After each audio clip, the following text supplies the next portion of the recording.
बड़ी खबर भी बता देते हैं। उत्तरकाशी में बादल फटने से 4 लोगों की मौत हो गई। अब तक 4 लोगों की मौत का आंकड़ा सामने आया है, लेकिन 50 से ज्यादा लोग जिनके लापता होने की भी खबर है। करीब 50 घर बताया जा रहा है कि सैलाब में बह गए, जो इस सैलाब के रास्ते में आए। तो उत्तरकाशी में ये अब तक का अपडेट है, जिसमें 4 लोगों की मौत हो चुकी है, 50 से ज्यादा लोगों के लापता होने की भी पुष्टि हुई है और 50 घर जो इस सैलाब में बह गए हैं, करीब 50 घर। ये आंकड़ा भी देखिए आगे बढ़ भी सकता है, क्योंकि अभी रेस्क्यू ऑपरेशन वहां पर चलाया जा रहा है। 20 लोगों का रेस्क्यू किया गया है। अभी वहां पर ये तबाही कितनी बड़ी है, इसके लिए इंतजार करना होगा। और देखिए, अब जैसे जैसे जानकारी निकल कर आ रही है, वो यही बता रही है कि वहां पर ये हादसा जो है वो कई लोगों की जान भी ले चुका है। 4 लोगों की मौत की पुष्टि अब तक हुई है। कई लोगों के घर इस सैलाब में बह गए, इसकी चपेट में आ गए। तिनकों की तरह कैसे, देखिए जरा, इन घरों को सैलाब अपने साथ बहाकर ले जा रहा है। तस्वीरें आपके सामने।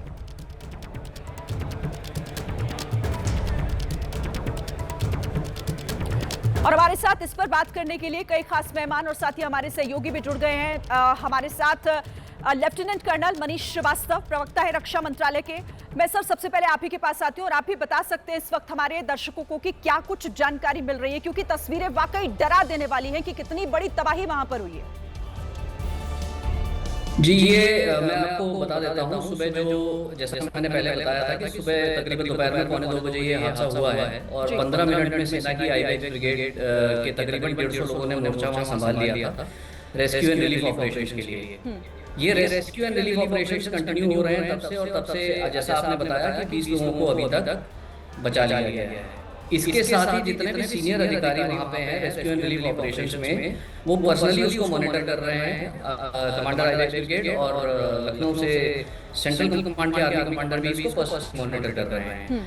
अभी भारतीय सेना की केवल ये कोशिश है कि जल्दी से जल्दी और जितने ज्यादा से ज्यादा लोगों को बचाया जा सके, वो सेना का एक उद्देश्य है इस समय, जो हमेशा सेना का उद्देश्य रहता है। ठीक है सर, आप रहिएगा हमारे साथ, आगे भी आपसे बात करेंगे। एक बार जरा अपने संवाददाता जो उत्तरकाशी से हैं दिग्बीर सिंह बिष्ट हमारे साथ जुड़ गए, उनका रुख कर लेते हैं। दिग्बीर, जल्दी से बताइए, अभी ताजा अपडेट क्या है? 4 लोगों की मौत की पुष्टि हो चुकी है, किस तरीके से वहां पर काम हो रहा है, और जरा तस्वीरें भी आपने आसपास की जरा दिखाई हमारे दर्शकों को। जी, आपको बताऊं, उत्तरकाशी के हालात बदतर हो रहे हैं। लगभग 2 दिन से लगातार बारिश हो रही है। बारिश के बाद मैं आपको ठीक पीछे का हालात दिखाते हैं। जनपद मुख्यालय का जो है, इस तरह से लगातार बारिश हो रही है लगातार 2 दिन से। और जो बादल फटा है, लगभग आपको बता दूं कि जो खीर गंगा है, खीर गंगा ने उफान मचाया है, जिसमें 50 से 60 लोगों की हताहत होने की सूचना है। लेकिन अभी प्रशासनिक तौर पर कोई पुष्टि नहीं हुई। सिर्फ 4 लोगों की मौत की पुष्टि की है। उसके बाद मैं आपको बता दूं, हरसिल में आर्मी कैंप के बीचों बीच बहने वाला नाला, उसमें भी बादल फटा है, जिसमें 8 से 10 आर्मी के जवानों की बहने की सूचना है। वहीं सुकी टॉप के पाली तरफ भी बादल फटा है। तो कहीं न कहीं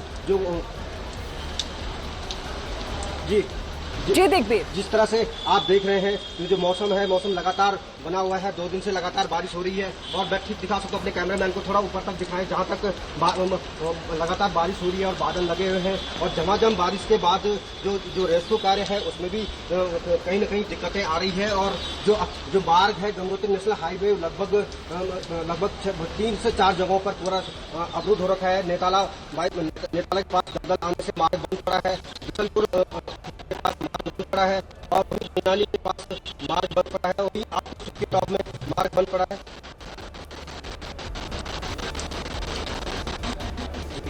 जी, आप देखिए उत्तरकाशी के हालात है, जो जिस तरह से आप देख रहे हैं कि लगातार बारिश कहीं न कहीं जो एक मुसीबत आई हुई है। तो तस्वीरें हम दिखा रहे हैं, हमारे संवाददाता वहां मौजूद हैं उत्तरकाशी में। देखिए, वहां मौसम भी कितना खराब है और जैसा कि बताया जा रहा है कि अभी वहां पर सबसे पहले कोशिश यही है कि जो लोग फंसे हुए हैं, जो लोग दबे हुए हैं, उन्हें निकाल लिया जाए। और उसके बाद वहां पर कोशिश यही की जाएगी कि जल्द से जल्द जो जिन्हें राहत चाहिए, उन्हें वो राहत मिल सके। देखिए, बादल फटने के बाद जब सैलाब आया, उस दौरान सड़क पर कई लोग मौजूद थे। आपको हम तस्वीरें दिखाते हैं। जान बचाने के लिए लोगों ने तुरंत वहां से दौड़ लगाई और डरे सहमे लोग भाग रहे हैं। जिंदगी बचाने की जद्दोजहद है। एक कार भी तेजी से वहां से भागती हुई दिखी, लेकिन फ्लैश फ्लड ने सब कुछ तबाह कर दिया। अभी तक की खबर के मुताबिक अचानक आए मलबे से इस सैलाब में 50 से ज्यादा लोग ऐसे हैं जिनके बारे में कोई अता पता नहीं है, वो लापता हो गए हैं।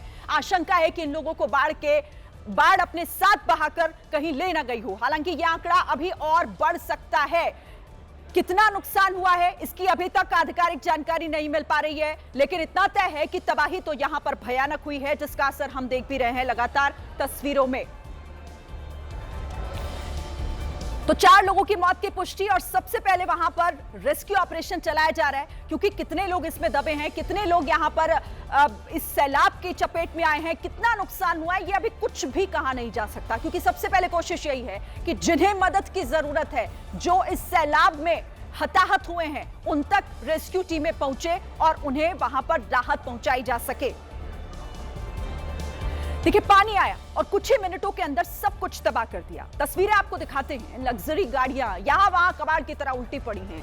सैलाब ने इन गाड़ियों को इतना नुकसान पहुंचाया कि गाड़ियां पूरी तरीके से क्षतिग्रस्त हो चुकी हैं। आसपास जो घर हैं वो भी पानी में तैर रहे हैं। घरों के अंदर मलबा घुस चुका है। देखिए आप, लग्जरी गाड़ी जो इस सैलाब की चपेट में जब आई तो सब कुछ यहां पर तहस नहस हो गया। खिलौने की तरह यहां पर गाड़ियां बहती दिख रही हैं और पता नहीं कितनी ऐसी गाड़ियां होगी। ये तो हम तस्वीरों में आपको चंद गाड़ियां दिखा रहे हैं, लेकिन न जाने कितना ऐसा, चाहे घर, मकान, गाड़ी, सब कुछ मलबे के नीचे दबा हो सकता है। उस सैलाब के साथ बह चुका है। यहां पर कुछ भी नजर नहीं आ रहा, चारों तरफ पानी ही पानी दिख रहा है और सैलाब में बह गई गाड़ियां, जो इस वक्त आपकी टीवी स्क्रीन पर हम वो तस्वीरें दिखा रहे हैं जो लोगों ने रिकॉर्ड की हैं। और हमारे साथ कई मेहमान भी बने हुए हैं। गंगा आह्वान की सदस्य मल्लिका भनोट इस वक्त हमारे साथ जुड़ी हुई है। मल्लिका जी, मतलब एक बार फिर से कुदरत ने दिखा दिया कि जब वो अपने पे आती है तो कुछ भी नहीं बचता है, सब कुछ बहा कर ले जाती है। एक हमने केदारनाथ देखा था और आज हम उत्तरकाशी, उत्तराखंड से ही एक बार फिर वैसी तस्वीरें देख रहे हैं। ये बहुत ही दुखदाई है और ये केवल मैं ये नहीं कहूँगी कि ये प्रकृति का ही है, ये काफ़ी कुछ मैनमेड डिजास्टर है।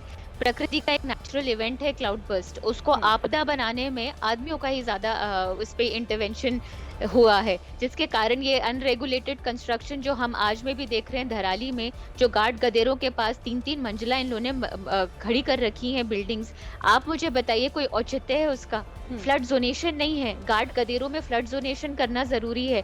कहाँ पर कितना कंस्ट्रक्शन होना है और कैसे होना है, और ये तो भागीरथी इको सेंसिटिव जोन है।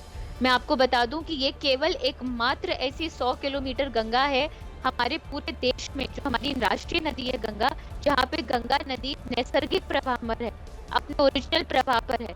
और यहाँ पे जितनी भी उसके गार्ड गदेरे हैं उसको कंजर्व करने के लिए भागीरथी ESZ नोटिफिकेशन 2012 में दिया गया था। ये एनवायरमेंट प्रोटेक्शन एक्ट के अंतर्गत हमारे पास एक लॉ है और उस लॉ में ये सभी तरीके का कंस्ट्रक्शन इलीगल है, पर ये फिर भी हो रहा है क्योंकि हम कुछ भी इम्प्लीमेंट। बड़ा सवाल आप उठा रही हैं यहाँ पर, ये मैन मेड डिजास्टर जो है ये क्यों बार बार होने दिया जाता है और क्यों हम इस तरह की तस्वीरें देखते हैं? हम इस पर आगे भी बात करेंगे, आप रहिएगा हमारे साथ। लेकिन हम तस्वीरें लगातार अपने दर्शकों को दिखा रहे हैं।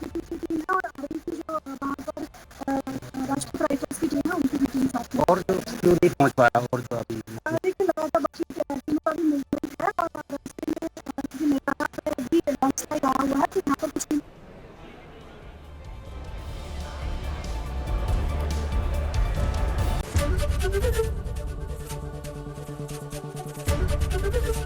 ABP गंगा, खबर आपकी, जुबान आपकी।